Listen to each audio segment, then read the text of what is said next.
training and competency enhancement programs, unequal access to quality education and training opportunities, economic barriers to skills development, high employee turnover and skills gap in the technology sector.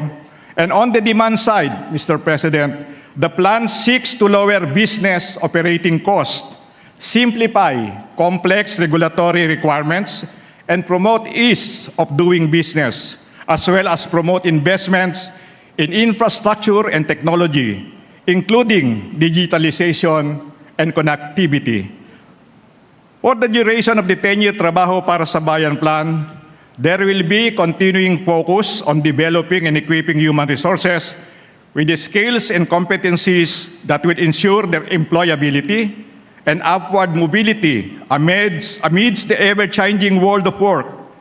Equal attention will also be given to ensuring employment facilitation through updated and reliable labor market information systems.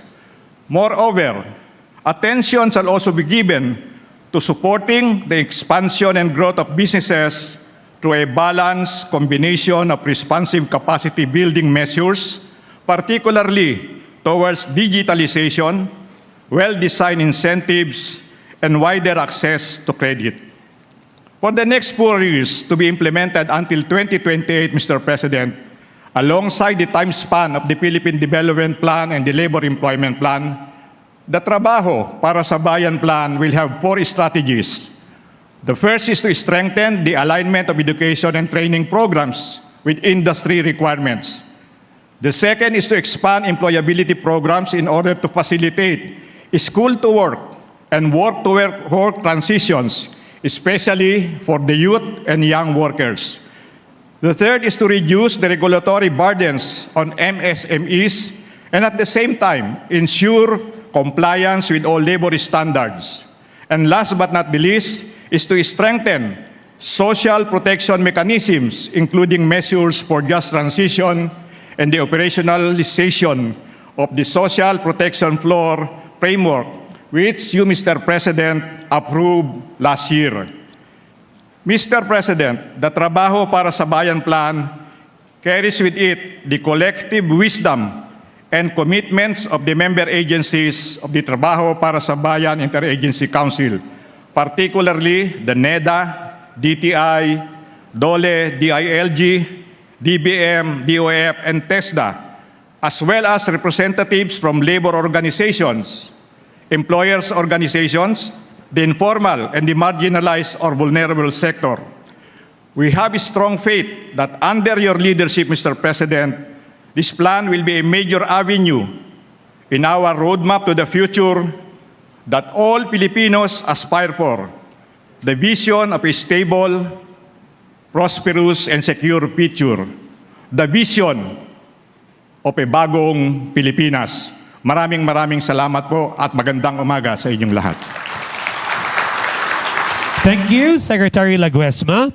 At this juncture, may we invite the President to witness the presentation of the Trabaho Para sa Bayan report by Secretary Laguesma. The TPB-IAC co-chairperson to NEDA Secretary Arsenio Balisacan, the TPB-IAC chairperson and DTI Secretary Alfredo Pascual, the TPB-IAC co-chairperson.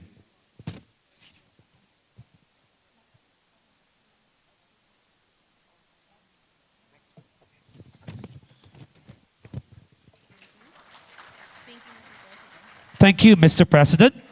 And now, NEDA Secretary Balisacan, together with DOLE Secretary Laguesma and DTI Secretary Pascual, will present the employment covenant to the President.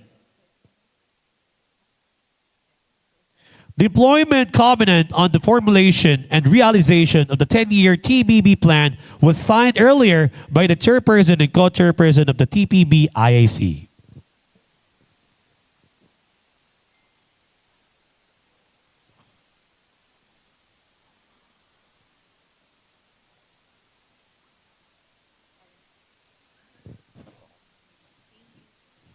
Thank you, Mr. President.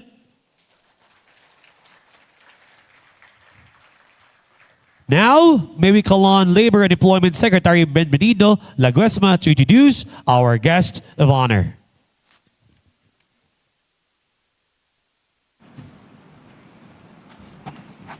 Ladies and gentlemen, the President of the Republic of the Philippines, His Excellency Ferdinand Romualdez Marcos Jr.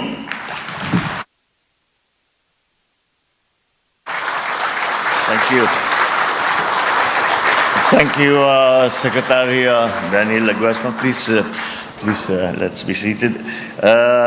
Our DTI Secretary Fred Pascual, the NEDA Secretary Arce Balisacan, the 4th District Representative of Rizal, Juan Fidel Felipe Nograles, and all of you participants to the 2024 National Employment Summit, my fellow workers in government, distinguished guests, ladies and gentlemen, good morning. I welcome you all to the first ever National Employment Summit. It is a momentous occasion because we gather the key players and stakeholders in the labor sector for the formulation of the Trabaho Para sa Bayan plan, or the TPB plan. This is a 10-year roadmap that will serve as a guide towards greater employment generation and towards recovery.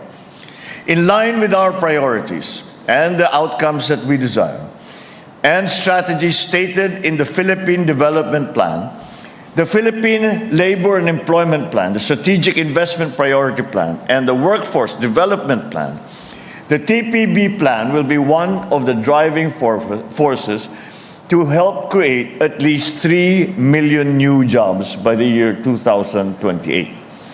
Beyond generating employment, though, what we want to achieve is creating quality jobs, with special emphasis on ensuring workers' welfare, empowerment, competitiveness, and security in all sectors of our labor sector.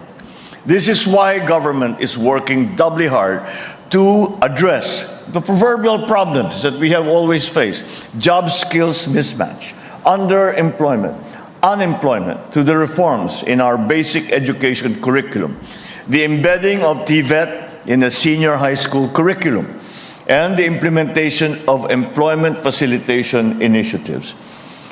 My dear colleagues, this is the perfect time for our key players to come together, from workers to employers, government, other partners, private sector partners, to harness the spirit of bayanihan as we meet the emerging needs in the local, national, regional, and international labor markets, which has become such an important part of the Philippine experience.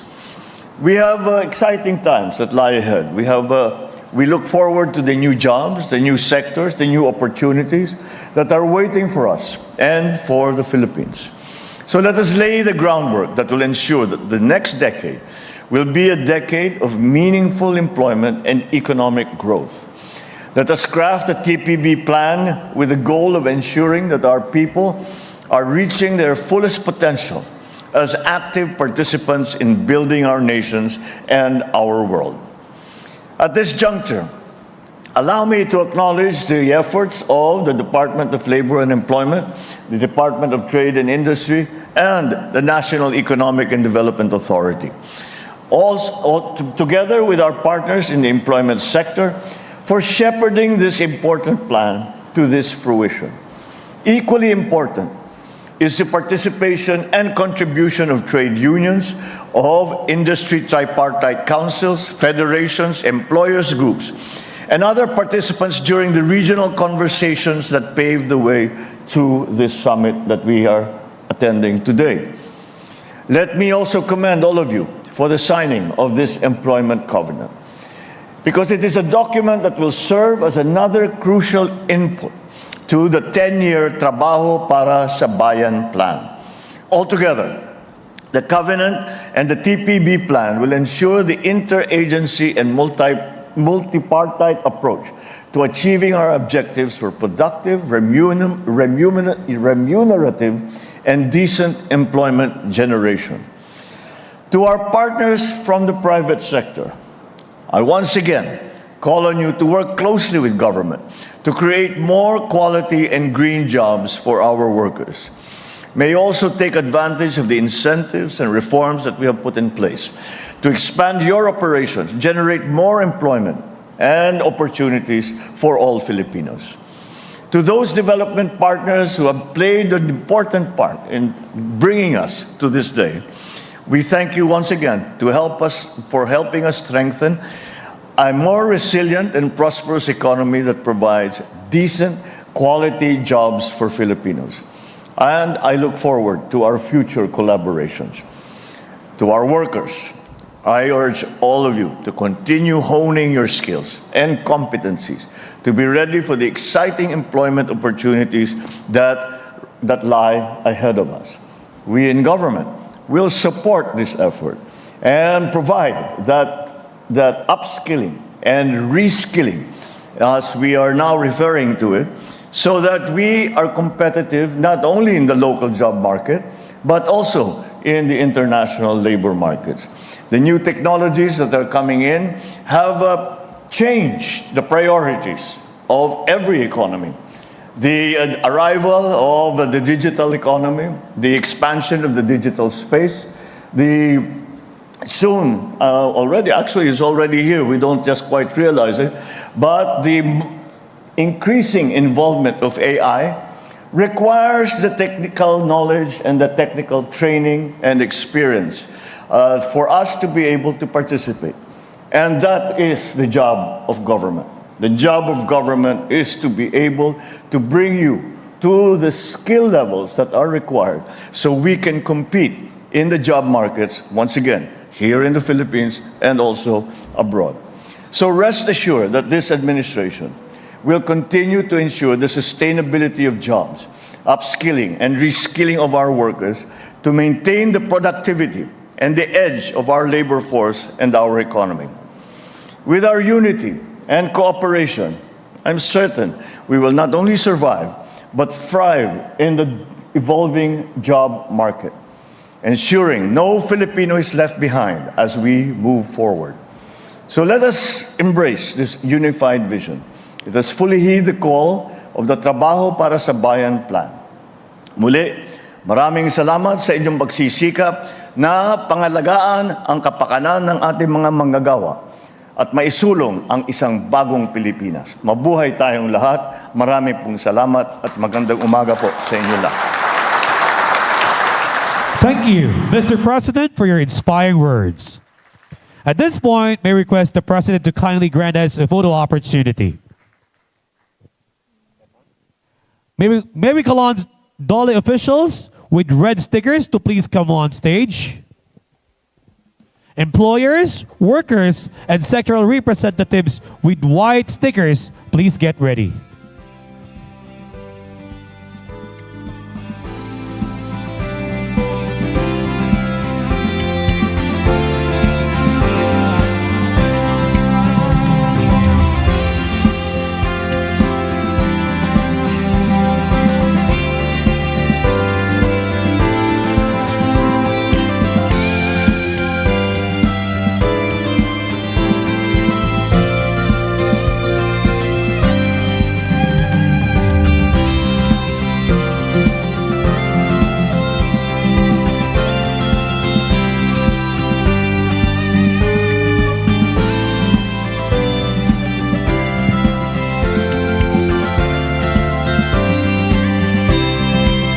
Thank you.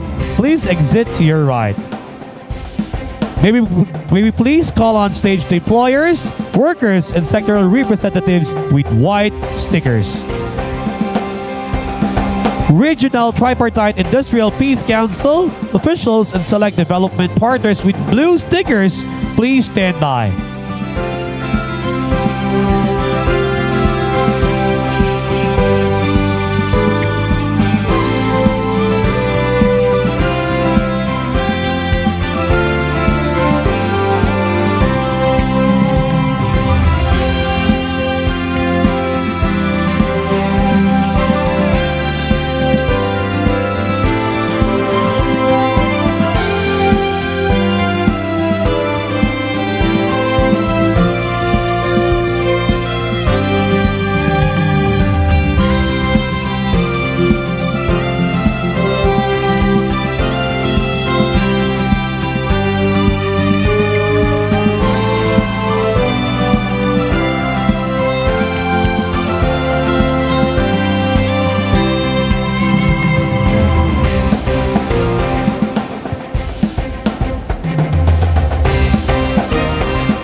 please exit to your right.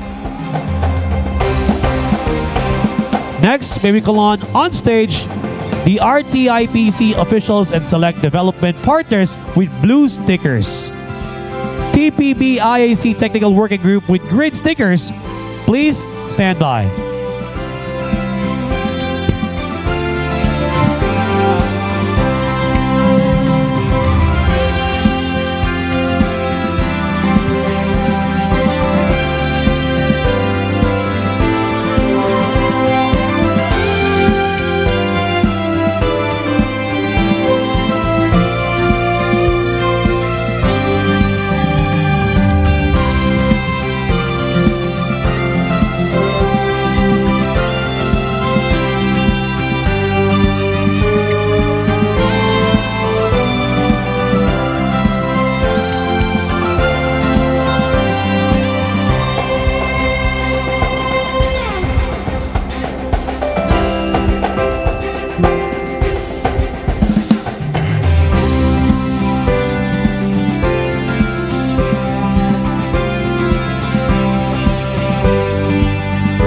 Thank you. Please exit to your right.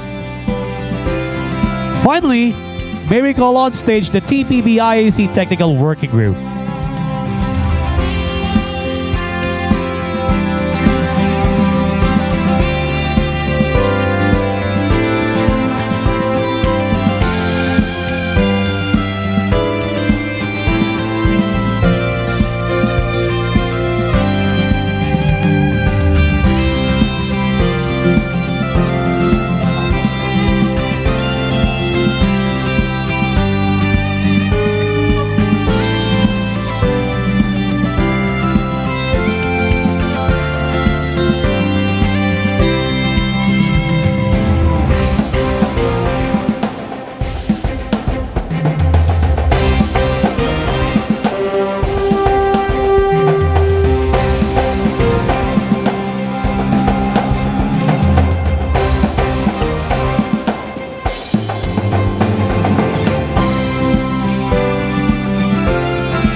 Thank you. Please exit to your right.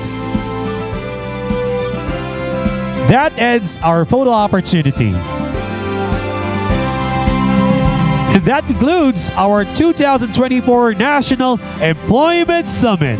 Thank you, Mr. President, for gracing us with your presence. Once again, ladies and gentlemen, the President of the Republic of the Philippines, His Excellency, Ferdinand R. Marcos Jr.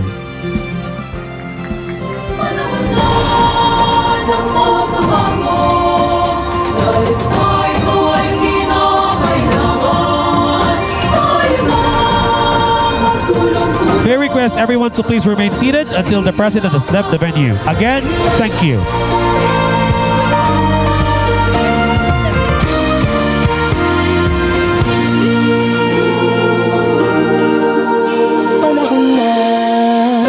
Pagbabago dahil sa ito ay kinakailangan.